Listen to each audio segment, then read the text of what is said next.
Bonjour, je suis heureuse de vous retrouver sur TV Land, votre web télévision locale. Au sommaire du journal de ce mardi 11 mars, liste Vivons Cabreton. De liste à Saint-Paul-les-Dax, un nouvel essor pour Saint-Paul-les-Dax, et Saint-Paul-les-Dax, l'avenir ensemble. Inauguration à Souston, une pièce de théâtre atypique Don Quichotte, et pour terminer, notre agenda. Tout d'abord, une petite info en ce début de journal. Les services des permis de conduire et des cartes grises de la sous-préfecture de Dax seront exceptionnellement fermés les mercredis 12, 19 et 26 mars. De même, le service ne sera pas non plus l'accueil téléphonique. Le service des cartes grises sera également fermé tous les après-midi de la semaine du 10 au 14 mars. Maintenant, retour au municipal avec tout d'abord un petit tour par Cabreton, où Nathalie Castetz présentait sa liste Vivons Cabreton et nous dévoilait quelques pistes de son programme. Nous avons commencé à distribuer les grandes lignes de notre programme ainsi que l'ensemble des personnes présentes sur la liste. C'est une équipe dynamique et motivée. Parmi les 7 adjoints, on maintient le nombre de 7 adjoints. Il y en a 5 qui exerceront les délégations classiques, que l'on va regrouper de façon à leur donner une cohérence. Et il y aura 2 nouvelles délégations, 2 adjoints tout à fait nouveaux, un adjoint chargé des seniors, uniquement des seniors, chargés de traiter tous les problèmes de vie quotidienne. Ça sera le référent à la mairie des seniors. Et puis nous aurons un adjoint au maire chargé de l'animation, parce que ça correspond à une véritable attente et au-delà à un vrai besoin de la commune, l'animation dans tous ses aspects. On a une jeune urbaniste qui est avec nous. Nous avons notre thème phare, c'est l'urbanisation. Il y a tout d'abord un enjeu majeur en matière d'urbanisme. C'est la nouvelle loi Duflot qui vient à peine d'être adoptée par le Parlement et qui prévoit le transfert de la compétence urbanisme à l'intercommunalité. Et ça voudrait dire qu'à l'échéance 2017, cette question sera posée. La loi prévoit malgré tout la possibilité pour 25% des communes de l'intercommunalité représentant au moins 20% de la population de s'y opposer. C'est la raison pour laquelle ces élections municipales ont une importance, je dirais, cruciale, et en particulier pour Cabreton, si on veut que Cabreton garde la maîtrise de son urbanisme. Vous pouvez constater à Cabreton, on n'a aucune cohérence architecturale. Ça, c'est un petit peu dommage parce qu'elle y était auparavant. Nous avions des petites cabretonnaises, anciennes maisons de pêcheurs qui avaient leur charme sur le port, qui ont disparu petit à petit. Nous avons très clairement dans notre projet retenu l'idée de construire à la périphérie de la commune un grand parking qui serait un parking gratuit, sécurisé, pour permettre aux gens de l'extérieur de venir passer le temps qu'ils souhaitent à Cabreton sans être tributaires de cette problématique de circulation et de stationnement. Donc on veut passer d'une logique de peuplement à une politique de logement, ce qui est très important. Abandonner clairement aussi cette course aux 10 000 habitants. On en a parlé la dernière fois. Ça, à un moment, il faut dire non. Cabreton, je crois qu'à 8 300 habitants, est une commune qui vit très bien. Et il faut garder la qualité de vie. Il y a un accroissement naturel de population et ça il faut s'en féliciter. Il n'est pas question de mettre un terme à cet accroissement-là. Il correspond à une attractivité de la commune, que des gens décident un jour ou l'autre de venir s'installer à la commune, sur la commune en particulier pour y passer leur retraite. C'est très bien. Mais il n'est pas question d'aller courir sur des chiffres bien plus importants. Nous sommes pour un nouvel EHPAD, mais pas sur cette localisation, pas à côté de la zone artisanale des Deux Pins. Ils sont loin de tout. Nous sommes à plus d'1 kilomètre du centre-ville. Vous n'avez pas de commerce autour de cette zone. Il y a quelques commerces, mais les personnes âgées, ils n'y iront pas forcément. Comme je vous le disais, ils veulent quoi? Ils veulent acheter leur journal, boire le café, voir de la vie. Dans le lotissement communal, on va peut-être nous dire qu'il y aura de la vie, mais les gens vont travailler la journée. Donc, ils ne verront pas grand monde. Il faut garder ce lien social. Ils en ont besoin. Nos aînés, c'est notre âme, c'est notre histoire. Il faut les garder au milieu de la vie. Le milieu de la vie, c'est le centre-ville d'une commune. Pour les jeunes habitant Cabreton, ils souhaitent aussi les aider à accéder à la propriété en réduisant le coût du mètre carré. Et à prix coûtant, on peut être en dessous de 150 € sans problème.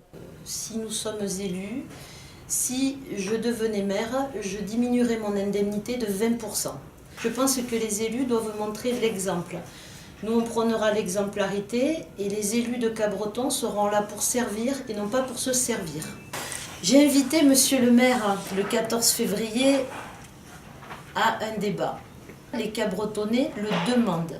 On doit d'être transparent, on leur doit de s'expliquer. Je souhaite ce débat contradictoire Je lui renouvelle mon invitation, je lui renouvellerai tant que je n'ai pas de réponse. À Saint-Paul-et-Dax, ce sont 4 listes qui se présentent pour conquérir la mairie. Catherine Delmont, maire sortante, nous a accordé une interview pour nous parler de ses motivations ainsi que de ses projets pour Saint-Paul. Élue maire en septembre 2012, suite à la démission de Daniel Michel, Cathy Delmont se lance cette fois-ci comme tête de liste dans la campagne des municipales. Ce qui me motive, ce n'est pas la vraie fonction, comme vous dites. Ce qui m'a toujours motivée, c'est que j'ai toujours participé à Saint-Paul à la vie associative. Depuis 10 ans, j'ai été élue conseillère municipale, puis adjointe, puis maire. Et je pense que c'est le même rôle, c'est un peu un rôle identique entre le monde associatif et être élu. C'est-à-dire que c'est travailler avec et pour les Saint-Paulois, en équipe. Et ça, je l'ai toujours fait, c'est ça qui est très intéressant. C'est un travail de terrain, un travail de proximité, c'est rencontrer les Saint-Paulois tous les jours, c'est connaître leurs besoins, écouter leur colère parfois, mais il faut en tirer des enseignements et essayer de bâtir des projets pour que leur vie quotidienne s'améliore, tout au moins le plus grand nombre. Cathy Delmont, tête de liste de Saint-Paul-et-Dax l'Avenir Ensemble, compte dans son équipe des conseillers et des maires adjoints sortants, ainsi que des nouveaux qui se lancent pour la première fois sur une liste municipale. Alors, il y a déjà une majorité de conseillers municipaux et d'adjoints qui ont souhaité repartir avec moi. Et à partir de cette liste, nous sommes 13, donc il manquait 20 personnes. Et ces 20 personnes, je les ai choisies, des personnes qui sont déjà investies dans le milieu associatif, qui ont déjà fait des projets pour Saint-Paul, qui sont impliquées et qui ont envie de s'investir encore plus en tant qu'élus. Avec une gestion qualifiée de raisonnable et raisonnée, l'équipe de Cathy Delmont porte pour Saint-Paul un programme qu'elle souhaite cohérent et adapté aux besoins des Saint-Paulois, avec quelques projets d'envergure. Alors, dans le domaine économique, il y a évidemment, le chômage est important dans toute la France. Donc, il y a un domaine économique que nous voulons soutenir. Donc, nous proposons, en partenariat avec l'Office de tourisme et de commerce, avec tous les investisseurs, tous les entrepreneurs, nous proposons une banque de données qui centraliserait toutes les créations d'entreprises, les demandes d'emploi, les propositions d'emploi. Et tout le monde pourrait aller sur ce site qui réunirait toutes ces données économiques au plus près des Saint-Paulois et concrètement sur la ville de Saint-Paul. Ensuite, dans le domaine du sport, nous avons le projet de la plaine des sports, qui est déjà, on a une autorisation favorable, un avis favorable du Conseil général, un avis favorable de la direction de l'environnement. Donc ça devrait démarrer là cette année. Ce projet de plaine des sports avec des installations pour le foot, pour le rugby, pour des sports de pleine nature accessibles à tous. Ensuite, dans le domaine de la culture, nous souhaitons déplacer la bibliothèque municipale, qui est un peu à l'étroit en centre-ville et qui n'est pas très pratique avec un étage. Et nous avons voté au conseil municipal d'acquérir le domaine de Pierre Benoît, qui est sur la route de avenue Maréchal Foch, là-bas, un peu plus loin. Et derrière les bâtiments de Gascogne, ça a été voté en conseil municipal, et dans ces bâtiments de Gascogne qui seraient susceptibles d'accueillir cette bibliothèque, ludothèque, médiathèque, qui donc sont déjà disponibles, puisque nous n'avons pas de bâtiments disponibles en centre-ville. Et donc, avec les aménagements, il y a un arrêt de bus, on ferait des aménagements, des pistes cyclables pour aller jusqu'à ce domaine, en gardant la maison de Pierre Benoît comme musée. Voilà. Cathy Delmont et son équipe présenteront aux Saint-Paulois leur bilan et leur programme au cours de 4 réunions publiques les 17, 19, 20 et 21 mars. Maintenant, découvrons l'équipe et le programme de la liste Un nouvel essor pour Saint-Paul-et-Dax, présenté par Philippe Lacouture, élu d'opposition, lors d'une conférence de presse. Leader de l'opposition saint-pauloise, Philippe Lacouture, entouré de quelques-uns de ses 32 colistiers, dont plusieurs élus sortants, a présenté sa liste qu'il décrit sans étiquette et représentative de la commune. Alors, une liste d'intérêt général, animée par des gens qui ont envie de s'investir au service de leur commune, sans avoir de connotation politique particulière. Bon, certains sont encartés, mais ce n'est pas ça qui les motive, ce n'est pas leur engagement politique qui les motive, c'est surtout l'envie de travailler pour la commune. effectivement, et ça, en se détachant un petit peu des combats habituels gauche-droite que nous voulons éviter. Nous avons des propositions et puis nous nous soucions peu de savoir ce que proposent nos concurrents. Bon, on peut en parler un petit peu, mais ce n'est pas notre but premier.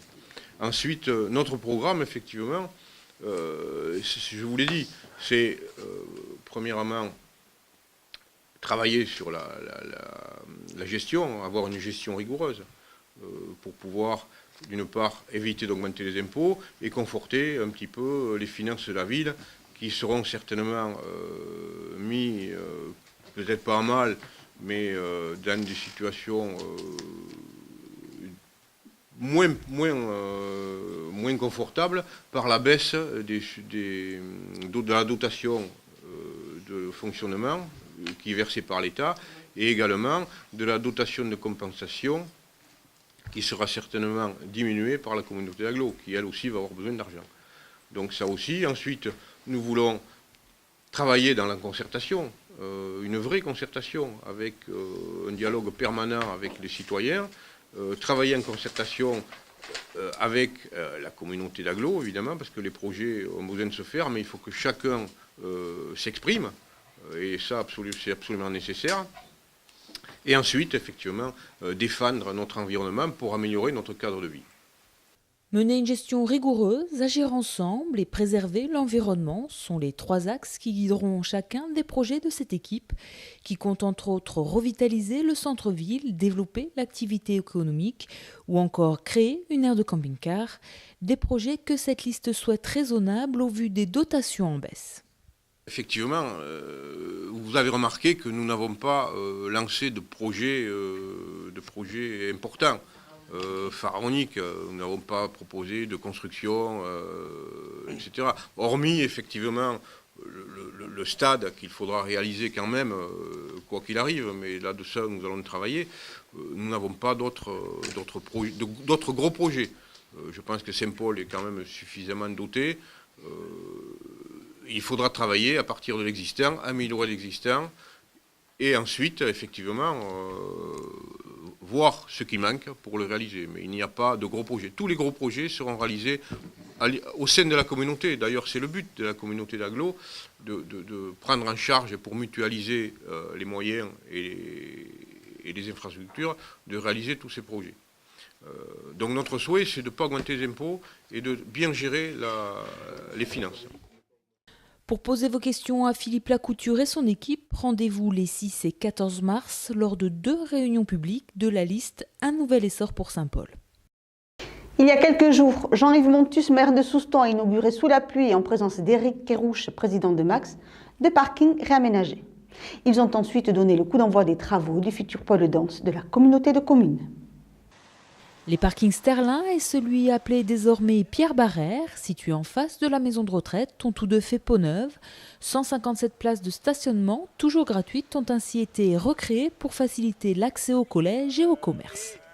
Et nous avons souhaité leur donner un air plus moderne et plus fonctionnel en y incluant tout ce qui concerne le ramassage des déchets ménagers et des ordures ménagères d'une façon urbaine avec des conteneurs semi-enterrés, en mettant des arbres, en faisant des plantations de platanes, en faisant des plantations arbustives, de façon à ce que ce soit agréable à regarder et facile à utiliser.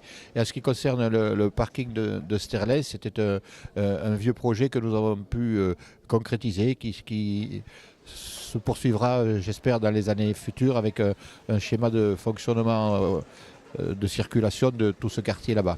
C'est vraiment une opération que nous n'aurions jamais pu faire tout seul et la communauté de communes nous a donné un sacré coup de main. Je voudrais ici remercier tous les élus, en particulier le président Kérouche qui a porté ce projet avec moi. Autre projet pour Souston et la communauté de communes, projet de taille puisque l'ancien théâtre municipal va être transformé en pôle de danse. Le lancement des travaux a été donné par un premier coup de pinceau symbolique.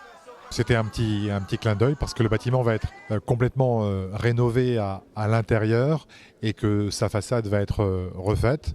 Et l'ensemble des studios de danse vont être réaménagés dans le premier étage et puis un peu le deuxième étage du bâtiment. Selon la feuille de route culturelle de Max, après l'oralité à Cabreton, la musique à Tyros, la danse s'installe désormais à Souston, où elle a pris depuis plusieurs années ses quartiers, grâce notamment à la présence sur la commune du Conservatoire des Landes et de la salle Roger-Hanin. Le Conservatoire des Landes, c'était de la pratique musicale, mais avant, ça s'appelait l'École nationale de musique et de danse des Landes. Et qu'il y a toujours eu une pratique importante de la danse à Souston, notamment parce qu'existe la salle Roger-Hanin, dont le plateau permet justement des performances chorégraphiques. Donc l'idée, c'était de s'inscrire en complémentarité avec cette salle Roger-Hanin, d'une part, et de permettre aussi à d'autres personnes de Souston et de la communauté de pouvoir avoir un lieu dédié aux pratiques chorégraphiques. Pour les élus qui ont travaillé sur ce projet, le pôle danse se concrétise enfin. On a commencé déjà à travailler depuis très longtemps pour la conceptualisation de cet espace avec le conservatoire, avec les professeurs de collège, pour qu'on ait vraiment un espace adapté non seulement aux résidences d'artistes, des compagnies professionnelles, mais aussi à l'ensemble de la pratique donc amateur, avec les groupes danse du collège, et aussi ça sera aussi l'espace de pratique du conservatoire. Dès la rentrée de septembre, les danseuses et danseurs de Max devraient pouvoir faire leur premier pas de danse dans ce nouveau pôle culturel de la communauté de communes, auquel il ne manquera plus qu'un nom. Une soirée détente attendait vendredi soir les Soustonnais à la salle Roger-Hanin avec la pièce Don Quichotte de la compagnie Anamorphose. Un mélange loufoque et drôle où le célèbre personnage de Cervantes prend vie dans un vide-grenier. Allons y faire un tour. Vendredi, c'était théâtre à la salle Roger-Hanin de Souston avec Don Quichotte de la compagnie Anamorphose. Don Quichotte est de temps en temps monté au théâtre, et c'est un pari parce que c'est un roman de 2000 pages. Laurent Rogereau avait envie de monter un spectacle sur ce personnage, sur ce roman, parce que c'est un classique que certains hommes de théâtre, auquel certains hommes de théâtre aiment bien se confronter. Le vide-grenier permet de tout un tas de constructions avec les objets qu'on va assembler les uns avec les autres pour faire des chevaux, une prison et tout un tas de choses qui vont permettre d'illustrer, de situer l'histoire dans une ambiance particulière. Laurent est quelqu'un qui travaille beaucoup avec l'objet depuis le début, qui a une formation de comédien, mais qui aime aussi beaucoup la marionnette et aussi le théâtre d'objets. Il faudrait s'entendre un peu et s'expliquer sur le théâtre d'objets. Et à travers l'objet, il y a l'imaginaire qui se révèle. Il y a vraiment cette envie de faire rêver aussi avec l'objet. Je vais reprendre un peu les mots de Laurent. Tout ça, ce ne sont que des supports pour rêver, aller plus loin. L'idée, c'est pas de faire des choses belles et terminées.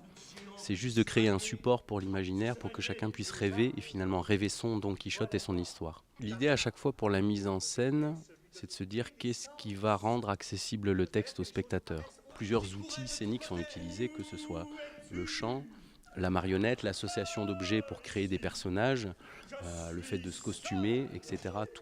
Tout cela sont des outils et des supports pour imaginer, essayer de faire passer ce texte et de transmettre cette histoire. Ou que chacun puisse rêver avec cette histoire, parce que je crois qu'on pourrait se mettre d'accord sur le fait qu'on ne sait toujours pas c'est qui Don Quichotte, c'est qui Sancho Panza. La compagnie elle est dirigée donc par Laurent Rogereau, le metteur en scène. Il fait appel à des comédiens, certains pour la première fois, comme nous trois, et d'autres, donc Olivier et Boris, qui ont joué dans pas mal de spectacles pour Laurent avant. Mais la compagnie en lui-même, il n'y a pas de comédien permanent en fait. C'est lui, le metteur en scène, souvent il joue aussi dans ses spectacles. Le spectacle a mis 2 ans à être construit entre le moment de la réflexion, les 1200 pages des 2 tomes de Don Quichotte qu'il a fallu lire et relire, découper, et puis la recherche de l'objet, d'association d'objets, la recherche scénographique. Donc tout ça en tout, ça a pris 2 ans, et la recherche de production. Nous, comédiens sur le plateau, on a travaillé 9 semaines. On a fait quand même 2 semaines de répétition à Mimizan. La compagnie est en tournée jusqu'au mois de mai. Pour en savoir plus, rendez-vous sur leur site internet.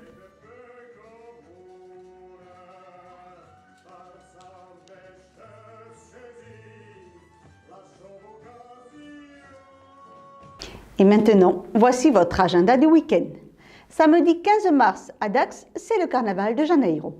Rendez-vous à partir de 15h30 pour admirer les chars et danser au rythme des animations musicales. Pour finir, n'oubliez pas à 17h le très attendu défilé. Tous ceux qui seront déguisés pourront voyager gratuitement sur le réseau Urbus. Amusez-vous bien. Toujours le 15 mars, mais à Saint-Paul-les-Dax cette fois et à 14h, un défilé de mode anti-valide vous attend au casino. Une collation dansante animée par les troubadours de l'Adour vous sera ensuite proposée. Direction La Benne maintenant pour les 10 ans de Guitarland. Revivez les moments forts des années 60, de Brassens à Brel, en passant par les Beatles avec le groupe Burdigala à 20h30. Si vous préférez écouter de la musique traditionnelle des luthistes palestiniens, Trio Jourban vous attendent au Bourdaine à 21h.